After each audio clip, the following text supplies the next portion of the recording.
안녕하세요. 승리한상 가족 여러분, 그리고 강성성경연구원 여러분. 오늘은 구속사로 조망한 성경연속 강의 출애굽기 6장 14절에서 30절 말씀을 모세와 아론의 족보가 보여주는 하나님의 은혜라는 제목으로 함께 말씀을 나누도록 하겠습니다. 자, 14절부터 30절까지는 이 레위 지파에 대한 족보의 이야기를 우리에게 가르쳐주고 있습니다. 족보는 어제 말씀을 통해서 나눴던 것처럼 하나님께서 이 사실이 역사적인 사실인과 함께 하나님의 은혜와 능력이 어떻게 계승되어 왔고 또 어떻게 이어지는지를 우리에게 보여주는 하나님의 역사하심의 증거라는 것입니다. 즉 우리가 성경을 볼 때 이 성경은 어떤 사람들의 창작에 의한 작품이 아니라는 것입니다. 하나님께서 계획하신 그 모든 것을 인간들로 하여금 경험하게 하시고 그것을 기록하게 하심으로 하나님의 역사의 주권을 가르쳐줌과 함께 우리가 하나님 앞에서 어떤 삶을 살게 되는지를 가르쳐주면서 우리가 하나님 백성됨을 더 확증해주는 그런 장치로서 이 족보가 쓰이고 있음을 우리는 기억하면서 이 말씀을 봤으면 합니다. 자, 14절 말씀을 봅시다. 그들의 조상을 따라 집의 어른은 이러하니 이스라엘의 장자 루벤의 아들은 한옥과 발루와 헤스론과 갈마니 이는 루벤의 족정이요. 그래서 이 야곱의 첫 번째 아들 르우벤의 자손들에 대해서 얘기를 하고 두 번째는 둘째 아들 시므온에 대해서 얘기합니다. 시므온의 아들들은 여무엘과 야민과 오압과 야긴과 소알과 가나안 여인의 아들 사울이니 이들은 시므온의 가족이요 라고 얘기하고 이제 16절부터 본격적으로 이 모세와 아론이 속한 레위 지파에 대해서 얘기합니다. 사실 우리가 레위 지파를 보게 되면은 창세기에서 봤던 것처럼 레위 지파는 그들이 자기 여동생 다말이 폭행을 당하고 돌아오자 그것을 복수하기 위해서 이 할례 제도를 하나님이 언약의 증표로 주신 할례 제도를 사람을 죽이는 그런 함정을 파는 데 씀으로써 하나님께서 그들에게 어떤 유업도 주지 않는 그런 심판을 내렸던 그런 가문입니다. 그러나 하나님께서 이 가문을 하나님의 구속사의 일꾼들을 보내는 가문으로 선택하시고 그들을 준비시켰음을 보여줍니다. 자, 16절부터 봅시다. 레이의 아들들의 이름은 그들의 족보대로 이러하니 게르손과 고앗과 무라리요. 자, 그래서 첫째 세대는 노란색으로 레이 지파로 표시했고 그 다음 세대는 이 게르손과 고앗과 무라리는 보라색으로 표시했습니다. 이때 이 레이의 나이는 137세였으며 라고 얘기하고 이제 2세대에 들어가는 이 게르손에게 3세대로 연결되는 이 계보가 이루어집니다. 그래서 게르손의 아들들은 그의 가족대로 림나와 시므이요, 고앗의 아들들은 아므람과 이스라엘과 헤브론과 우시엘이요. 이때 고앗의 나이는 133세였으며 무라리의 자손들은 마헐리아와 무신이 이들은 그들의 족보대로 레위 족장이요 라고 얘기합니다. 그래서 이제 3대에서 이 고앗의 아들 아므람으로 시작해서 3대가 시작됩니다. 아브람은 그의 아버지 누이 요게벳을 아내로 맞이하였고 그는 아론과 모세를 낳았으니 즉 이제 이 아론과 모세가 몇 세대를 됨을 우리가 알 수 있냐면 4세대가 됨을 보게 됩니다. 그래서 야곱의 자손들이 이 애굽에 정착한 다음에 4대가 흐른 이후에 이 아론과 모세가 나왔다는 것입니다. 그리고 나서 이 4세대의 사람들을 계속해서 소개해주고 있습니다. 고앗의 자손들을 중심으로 소개해주는데 이스라엘의 아들들은 고라와 네벡과 시그리오, 우시엘의 아들들은 미사엘과 엘사반과 시드리오라고 이렇게 고백합니다. 그리고 나서 이제 이 4세대에서 5세대로 연결되는 계보를 얘기해줍니다. 그래서 아론은 아비나답의 딸 나손의 누이 엘리세바를 아내로 맞이하였고 그는 나답과 아비우와 엘라셀과 이다마를 낳고 그래서 이들이 바로 5세대가 되는 것입니다. 그리고 나서 이제 고라의 아들들은 이제 이스라엘의 아들 고라의 아들들에 대해서 얘기하면서 이제 5세대를 한 번 더 언급하는데 아실과 에가나와 아비아삽이니 이들은 고라 사람의 족장이요. 그리고 아론의 아들 엘르아살에 대해서 즉 5세대에서 단 한 명을 언급하는 게 그게 누구냐면 바로 비느하스 6세대의 비느하스를 언급하게 됩니다. 그래서 아론의 아들 엘르아살은 부디엘의 딸 중에 아내를 맞이하였고 그는 비느하스를 낳았으니 이들은 레위 사람의 조상을 따라 가족의 어른들이라 라고 얘기하면서 총 6세대의 계보를 얘기하면서 중심이 되는 계보가 누구인지를 우리에게 분명히 보여준데 그것은 바로 이 아론의 가문이 중심이 되는 것을 볼 수 있습니다. 왜 아론의 가문이 중심이 되는지는 우리가 이후에 이제 출애굽의 역사를 통해서 분명히 보게 됩니다. 이들을 통해서 하나님께서 특별히 레위 지파를 구분하여서 부르시고 성막에 있는 모든 것을 맡기고 제사장 가문으로 부르십니다.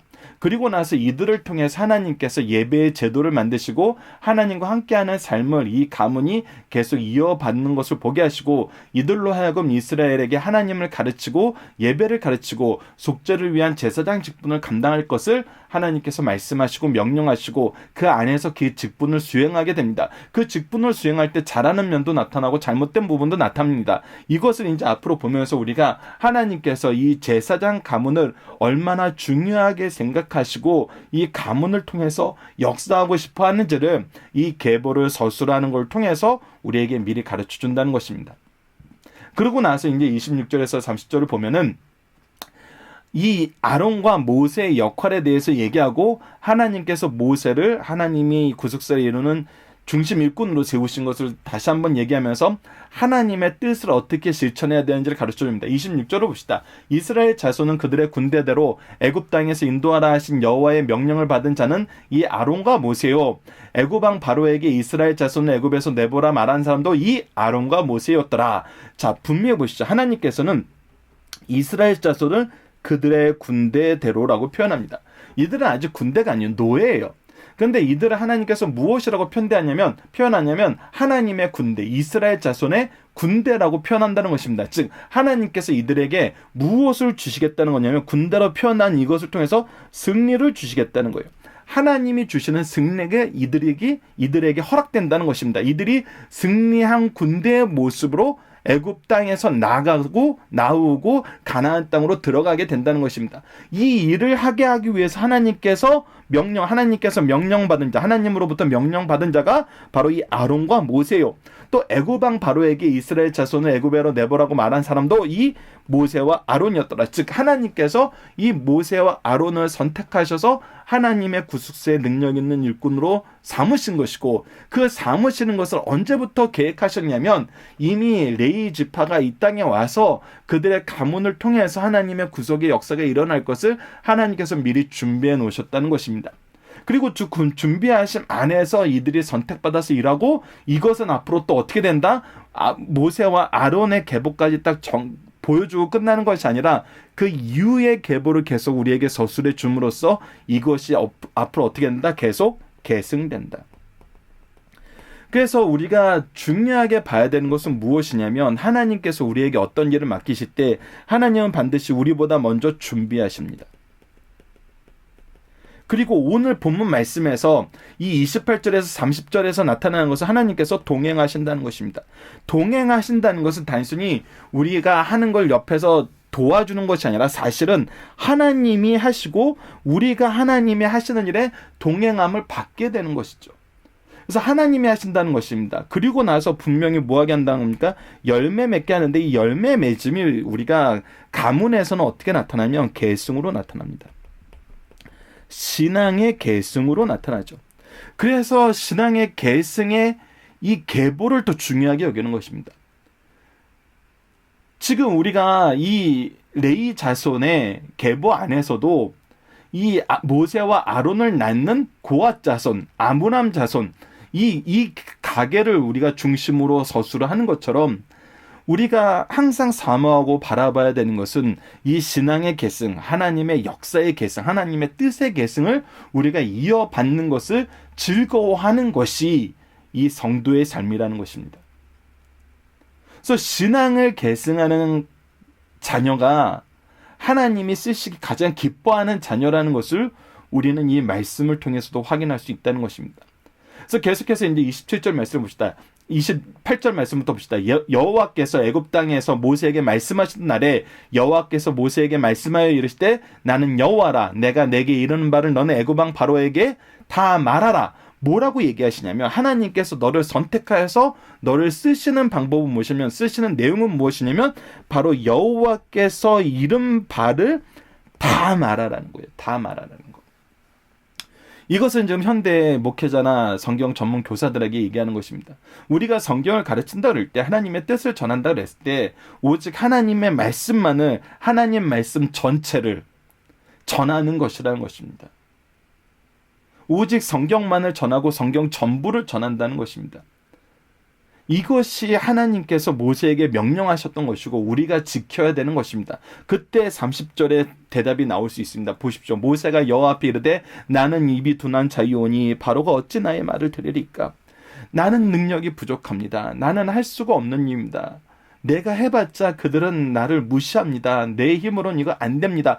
이 말씀 30절 말씀에서 분명히 우리가 앞으로 나타나는 역사와 지금까지 역사를 통해서 구분되는 건 뭐냐면 앞서 출애굽기 전반부에서 모세가 저는 입이 둔한 자이오니 보낼 만한 사람을 보내옵소서라고 얘기할 때는 그가 이 사명을 감당하기 힘들고 두렵기 때문에 안 하는 거였고, 지금은 현재는 내가 안 한다는 것이 아니라 나는 부족한데 어떻게 이 일을 할 수 있을지 하나님 도와주십시오라고 하면서 겸손으로 하나님의 은혜를 간구하는 모습이란 것입니다. 왜냐하면 보낼 만한 사람을 보내옵소서 그 얘기를 안 하잖아요. 오히려 내가 하지만 내 능력으로 안 되오니 하나님 일해 주십시오라고 얘기하는 거라는 거예요. 이것이 바로 구속사의 능력 있는 일꾼들의 삶의 모습이라는 것입니다.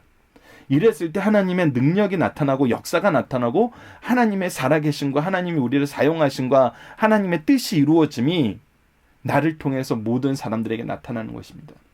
그래서 나도 그렇고 나를 보는 사람도 그렇고 이 역사의 대상이 된 사람도 그렇고 이것은 하나님이 하신 일이다라고 우리가 인정할 수밖에 없는 하나님의 능력이 드러난다는 거예요. 하나님의 역사가 성취된다는 것입니다. 하나님의 계획이 완성된다는 거예요.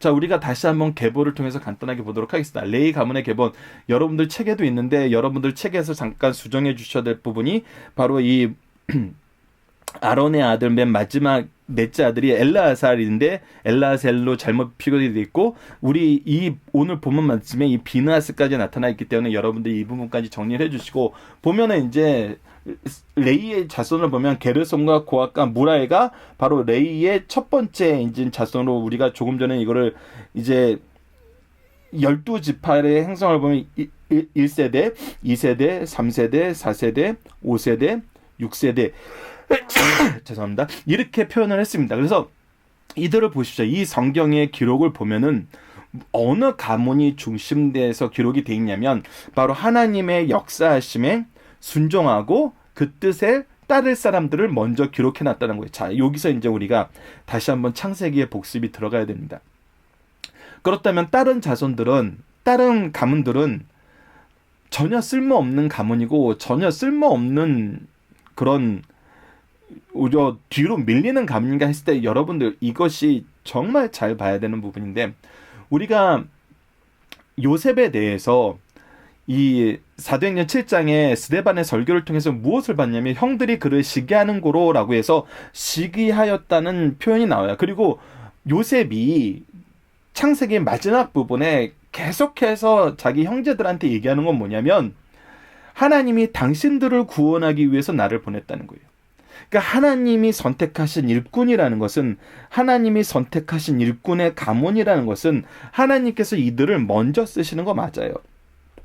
더 중하게 쓰시는 거 맞아요. 근데 이들이 영광을 받는 것이 아니에요. 이들이 모든 것을 누리는 것이 아니에요.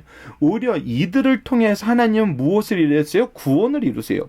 하나님이 구원을 이루시고자 하시는 대상은 누구냐면 이 온 가족이에요.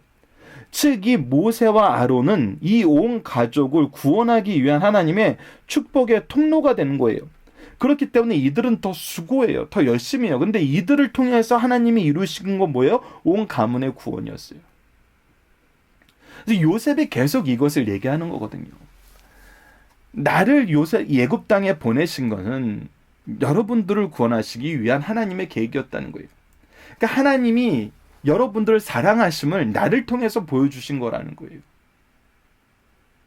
그러니까 이것을 내가 갖는 어떤 권한이나 경건의 어떤 고차원적인 모습으로 보는 것이 아니라 하나님의 뜻 안에서 보면은 이 가문을 쓰시지만 이 가문을 쓰신 목적은 모든 사람들을 축복하기 위한 축복의 통로로서 이들을 먼저 부르시고 이들이 은혜의 빚진 자로서 하나님의 일을 하게 하신다는 거예요. 그래서 이들이 우리에게는 뭐냐면 축복의 통로가 되는 거예요. 우리 부모님이 우리에게 축복의 통로가 되는 거고 우리가 우리 자녀에게 축복의 통로가 되는 거예요. 이 개념을 성경에서는 계속해서 얘기해주고 있어요. 그래서 모세에게 광야에서 하나님께서 말씀하실 때 이 민족을 다 진멸하고 내가 너로부터 다시 시작하겠다 하실 때 모세가 뭐라고 얘기합니까? 아니라고 얘기하잖아요. 하나님께서 원래 그것이 하나님 뜻이 아님을 내가 알고 하나님이 능력이 없으셔서 이 민족을 이끌어내서 광야에서 죽였다는 그런 비난을 들으시는 것이 어떻게 합당합니까? 라는 거예요. 모세는 자기가 어떤 역할인지 아는 거예요.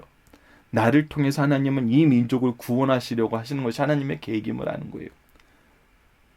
모세의 의를 드러내고 너는 정말 위대한 인물이고 너는 정말 내 마음이 합당하고 오직 너만이 나의 종이구나 해서 특권 계층으로 딱 구별시켜 놓은 것이 아니라 우리를 통해서 하나님이 일꾼을 통해서 하나님의 구원의 역사가 일어나길 원하신다는 거예요.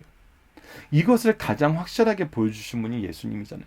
예수님을 이 땅에 오신 것은 예수님은 왕 중의 왕이요 하나님의 아들로서 정말 모든 것을 다 가지신 분으로 왔어요. 근데 이분을 통해서 이루시고자 하신 건 뭐였어요? 이분의 끊임없이 낮아짐과 고난과 죽으심으로 우리를 구원하는 거였어요. 그래서 예수님이 우리에게 복이 되는 거잖아요. 다시 한번 강조합니다. 하나님이 세우신 일꾼들, 우리들이 하나님의 은혜를 먼저 받아서 하나님의 일꾼 되었다는 것은 우리가 영광스러운 자리에 올라가는 것이 아니에요. 우리를 통해서 하나님이 구원하고자 하시는 모든 백성을 구원하시기 위해서 우리를 먼저 부르셨을 뿐이에요.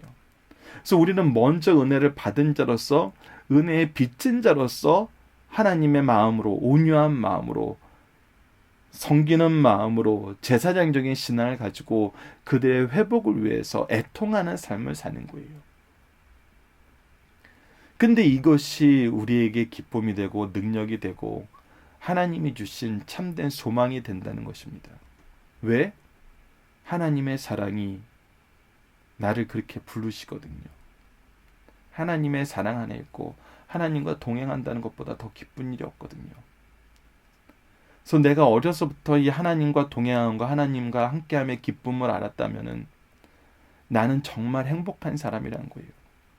세상적인 기준으로 볼 때는 마지막 순간에만 하나님께 용서함 받고 구원받는 게 더 지혜로운 것 같아 보이고 내 마음대로 모든 것을 다 했기 때문에 후회 없는 삶 같을 것 같지만 그건 여러분들 어리석은 생각입니다. 오히려 하나님 없는 삶이 얼마나 공고하고 얼마나 괴로웠고 얼마나 소망 없는 삶이었는지 우리는 하나님과 동행하면 알게 돼요. 그래서 이 과거의 삶이 얼마나 미련한 삶이었는지 안타까운 삶이었는지 알게 됩니다.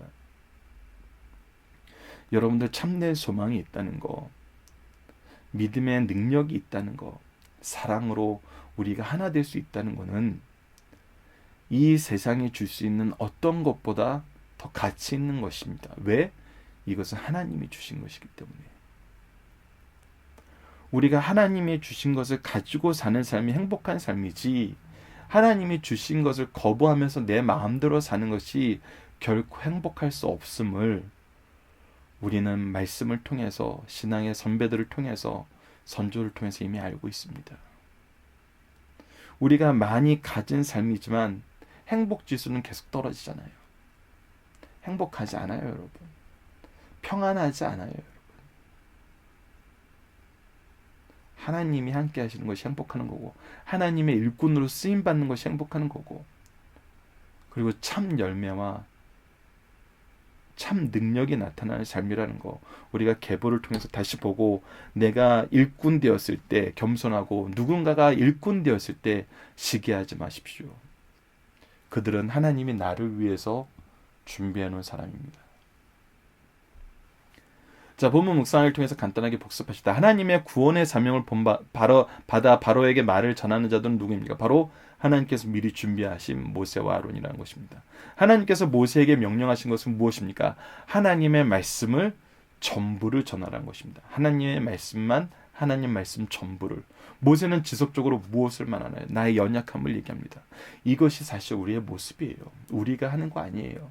하나님은 끊임없이 우리에게 이것을 고백하게 하시고 이 고백을 통해서 그의 능력을 나타내십니다. 그래서 기도가 하나님의 능력의 통로인 것입니다. 본문의 중심 사실을 봅시다. 첫 번째, 우리는 믿음의 도리를 꾸며낸 신화가 아니요 역사적 사실 속에서 주신 말씀입니다. 성경에는 어떤 중요한 사건이 발생할 때마다 연대와 족보가 기록되어 있어요. 이는 어떤 허구적인 문학 작품이거나 신화적 사건이 아니라 실제적인 역사적 사건임을 증명하기 위한 것입니다. 오늘 본문도 출애굽기의 중심 사건인 10가지 재앙이 일어나기 전 그 사건의 중심 인물인 모세와 아론의 족보를 기록함으로써 신화와 같은 10가지 재앙은 역사적 사건임을 오늘 우리가 믿을 수 있도록 보여주는 것입니다. 모세와 아론은 애굽왕 바로와 싸워서 승리한 이스라엘 군대의 지휘관으로서 하나님께서 세워주신 자들이라는 것입니다. 하나님의 선택은 하나님의 절대적 주권에 의한 단독 사역이에요. 모세는 야곱의 장자인 르우벤이나 메시아의 조상으로 예언된 유다나 애굽 총리 자리에 올랐던 요셉의 손도 아닌 세겜 사건으로 징계받은 레위 지파에 속한 자손이다. 바로 조금 전에 말씀드렸던 자기 여동생이 수치를 당했을 때 이 부분으로 할례를 가지고 학살을 저형했던 자의 자손이란 것입니다. 다른 한편으로는 하나님의 선택은 경건한 사람의 자녀들에게 이루어지는 은혜의 사역이라는 거예요. 선조들이 본받은 경건을 유지하며 사는 것은 자녀의 경건 교육에 큰 유익이 된다는 사실을 확실하게 가르쳐주고 있습니다. 세 번째, 하나님께서는 지금까지 이렇다 할 실적이 없는 자라도 다시 들어 쓰시는 은혜로운 분이시라는 거예요. 이스라엘 백성들도 430년간 노예 생활하면서 괴로움을 호소했어요. 그러나 막상 노예 생활에서 벗어나려 하니 노예 생활이 몸에 밴 데다가 고난까지 따르자 그 가중된 고난 때문에 해방을 이끄는 모세와 아론을 원망했습니다. 모세와 아론도 하나님의 말씀을 믿고 헌신하기보다는 바로의 학정과 백성들의 원망에 안절부절하며 하나님을 원망하였어요. 이러한 모세와 아론에게 이스라엘의 애굽 땅에서 인도하여 내라 명령하셨습니다. 유능하고 큰 실력을 가진 자만 쓰시는 하나님이 아니라 아무 실적도 없고 패배주의에 사로잡힌 자도 고쳐 쓰신다는 거예요. 그 은혜에 따라 쓰임받게 됨을 감사 찬양하는 우리 성도들이 되어야 됩니다. 우리들도 하나님이 그래서 쓰시는 거고 쓰실 때 우리는 순종하면 된다는 것입니다.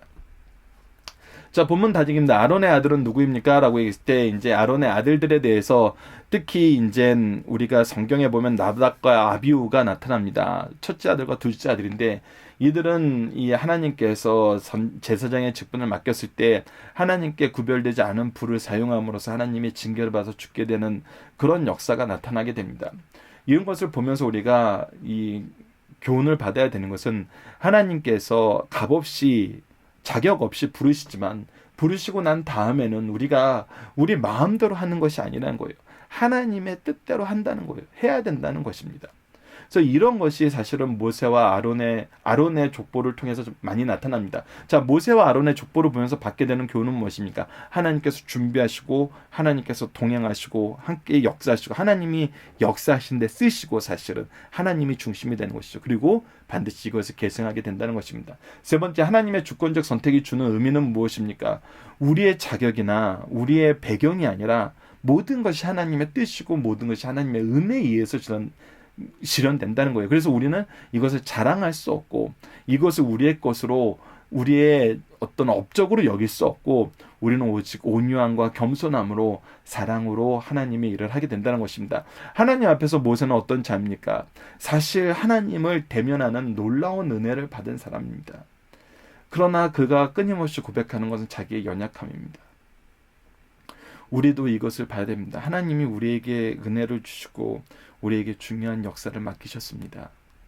우리 자녀를 향한 역사, 축복의 역사, 우리 제자들을 향한 축복의 역사, 이 복음의 역사를 맡기셨어요. 하지만 우리는 연약합니다. 그래서 또 우리는 어떻게 해야 됩니까?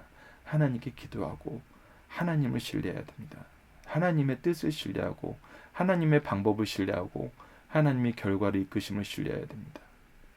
그것이 바로 구속사의 능력 있는 일꾼들의 삶의 모습입니다. 이 부분은 여러분들 본문 다지기 정답을 통해서 더 깊이 있게 확인해 주시길 부탁드립니다. 자, 본문 적용합니다. 하나님께서 그리스도를 통해서 우리를 부르신 방법과 목적을 다시 한번 묵상해 봅시다. 특히 우리가 마태복음 28장 19절로 20절 예수님께서 우리에게 주신 지상명령, 대명령 우리가 이걸 기억해야 됩니다. 그러므로 너희는 가서 모든 민족을 제자로 삼아 아버지와 아들과 성령의 이름으로 세례를 베풀고 내가 너희에게 분부한 모든 것을 가르쳐 지키게 하라. 볼지어다 내가 세상 끝날까지 너희와 항상 함께 있으리라 하시니라. 하나님이 우리 지를 부르신 방법은 하나님의 절대적인 주권 안에서 부르셨습니다. 우리의 공로가 없어요. 우리의 어떤 업적이 없어요. 우리의 잘남이 없어요. 어떤 것도 합당한 조건이 될 수 없는 상태, 오히려 더 부족한 상태에서 우리를 부르셨습니다. 부르시고 우리를 기르시고 우리를 사용하셨습니다. 그리고 그 사용하신 목적은 바로 우리를 부르셨던 그 부르심으로 하나님의 부르심의 통로가 되라는 거였습니다. 이것을 우리가 육체적으로 볼 수 있도록 자녀를 주셨고, 영적으로 볼 수 있도록 제자를 주셨고, 사회적으로 볼 수 있도록 이웃을 주셨습니다. 누구를 보이라고요? 예수 그리스도를 보이라고, 하나님의 구속사를 가르쳐 주라고. 이 일을 우리가 하는 것이 우리의 인생의 모습이고 인생이 승리하는 방법이고 결과인 것입니다. 이것을 충만하게 누리는 우리 승리하는 가족 여러분들, 강성성경 연구원 여러분들 되었으면 합니다. 이번 주 공동 기도 제목은 다음과 같습니다. 구원의 하나님, 평강의 왕이신 예수 그리스도를 찬양하며 성령의 인도하심을 받는 인생이 되게 하여 주소서. 오늘 본문 말씀을 통해서는 은혜의 시대에 살게 하셔서 삼위일체 하나님의 구속사를 분명히 알게 하시고 하나님의 구속의 역사에 우리를 부르시는 하나님의 음성을 듣게 하심을 감사합니다. 이 음성에 순종하며 약속된 승리를 누리는 하나님의 백성들이 되게 하여 주소서. 함께 기도하는 승리한 상 가족들과 강성 성경 연구원 여러분들에게 기도합니다. 감사합니다.